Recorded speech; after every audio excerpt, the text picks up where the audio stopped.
人讲未食五日这粽破休是唔公放。虽然后礼拜就要来过这个五日节这年假，不过呢，今仔下晡方面接近，提醒观众朋友，拜六礼拜时阵，台湾天气会真无稳定哦。加上这南海顶面的热带性低气压，拜五下晡2点的时阵，已经结束今年第2号风台马力苏。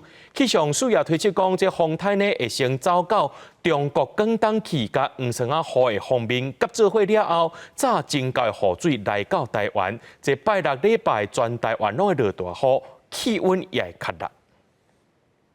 拜五透早，北部的民众出门天气袂歹，不过中南部因为吹南风，所以也是落雨。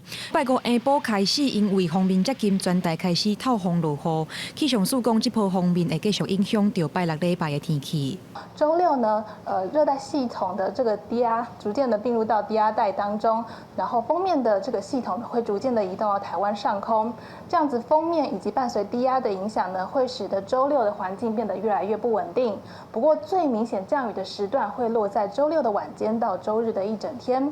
气象署表示，拜六礼拜天气除了受锋面的影响，风台嘛来到热烈，因为南海顶头有一个热带性低气压，拜五下晡2点已经变做轻度风台马力苏，预计往中国广东方向甩。拜六礼拜会甲锋面同齐影响台湾的天气，隔日2天全台天气是真无稳定。它在南侧的西南风是比较偏强，带来相当暖湿的空气。那这样的大量的水汽呢，汇聚在这个低气压，随着它逐渐的移动到华南这一带呢，并入到梅雨锋面之后，所以它其实是为梅雨锋面带来相当丰沛的西南风的这样子的水汽。